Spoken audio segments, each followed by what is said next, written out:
Well, as I say, the breaking news of the night is that Donald Trump's illegal tariffs are gone, thanks to a ruling of the United States Court of International Trade. Futures trading is now soaring tonight in the expectation of an explosively positive reaction by the stock market tomorrow when the world will reset itself around the restoration of law and order in international trade and the crushing of the Trump tariffs and resultant personal worldwide humiliation of Donald Trump. The Trump tariffs were always illegal and unconstitutional, and you heard that on this program every time we covered Donald Trump's comments about tariffs, including very much during the presidential campaign when the campaign press corps never, ever reported to voters that the Trump proposed tariffs during the campaign were completely illegal and unconstitutional. The campaign press corps never reported to voters that those proposals were constitutionally insane, and the person pronouncing those proposals at those Trump rallies was constitutionally out of his mind just based on what he was saying about tariffs alone. The campaign press corps completely failed the American voter on this issue, with American voters just discovering tonight from the International Court of Trade just how illegal and unconstitutional the Trump tariffs always have been.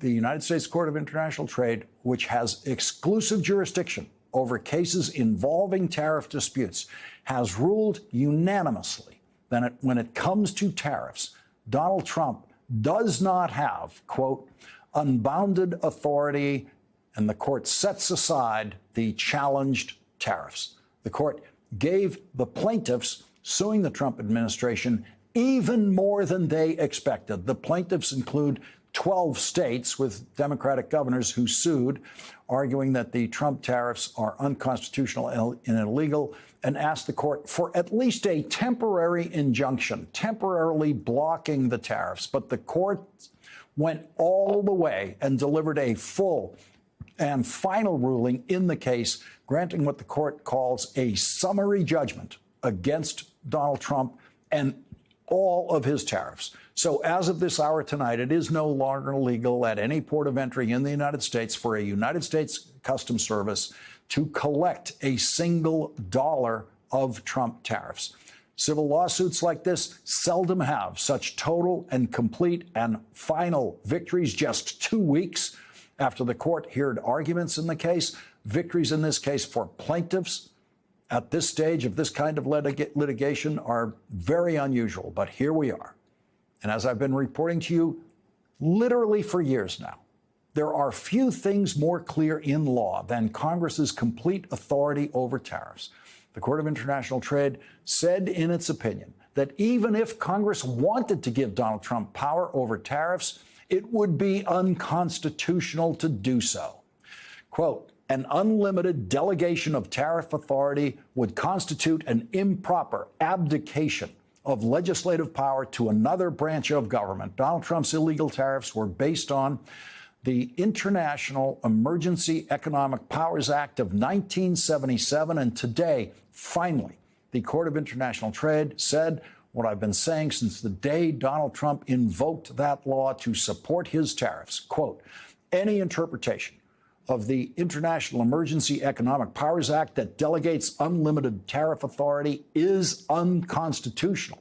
The court rejected Donald Trump's claim of a national emergency to justify his tariffs, saying the mere incantation of national emergency cannot, of course, sound the death knell of the Constitution. And that's what Donald Trump is trying to do. He's trying to kill the Constitution of the United States in a different way every day. He tried and failed, thanks to the Court of International Trade, to sound the death knell of the Constitution by stealing Congress's exclusive power over tariffs. And in a 49-page ruling co-authored by 3 judges of the Court of International Trade in New York City, Donald Trump's attempts to kill the Constitution this time have failed. Judge Gary Katzmann was appointed by President Obama. Judge Jane Rustani was appointed by Republican President Ronald Reagan.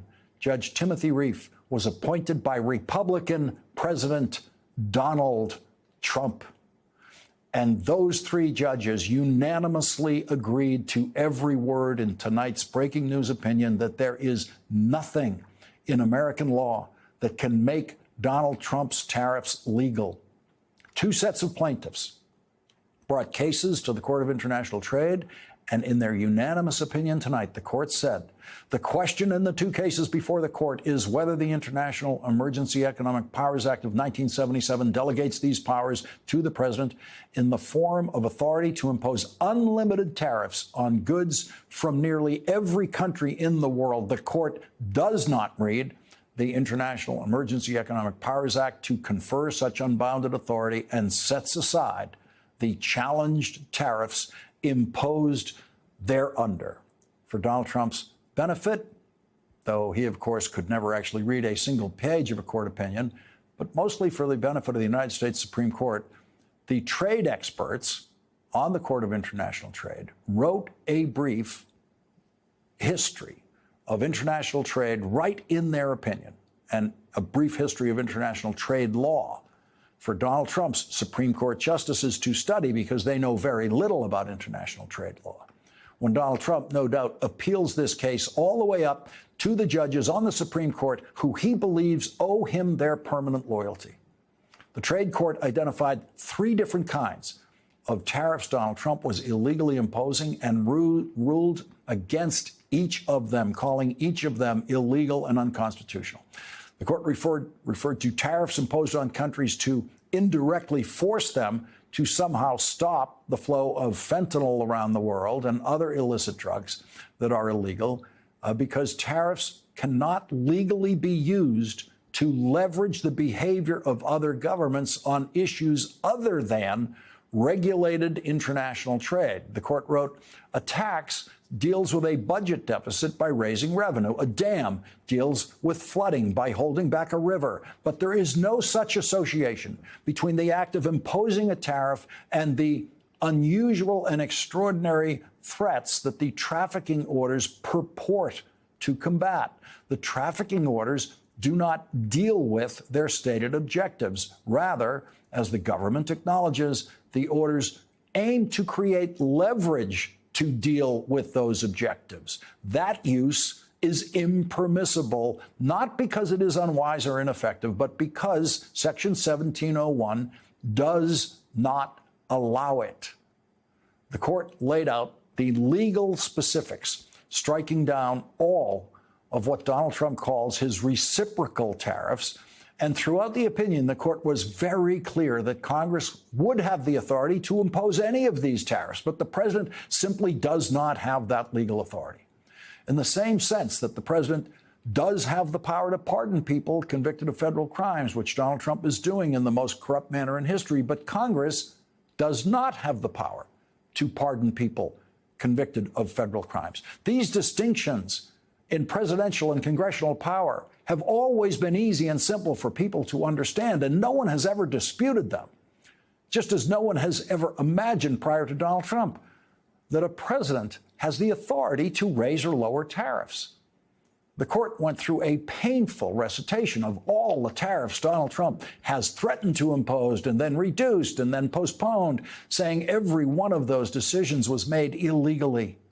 The court explained that a summary judgment is the only possible way in this case that this case can be resolved and needs to be resolved now. And this court explained the standards for a summary judgment, saying the court shall grant summary judgment if the movement shows that there is no genuine dispute as to any material fact, and the movement is entitled to judgment as a matter of law. That is a very high bar, but Donald Trump's constitutional illiteracy easily delivered a summary judgment to the states and other plaintiffs to end all of the Trump tariffs and not allow them to be collected at any port of entry anywhere in the United States.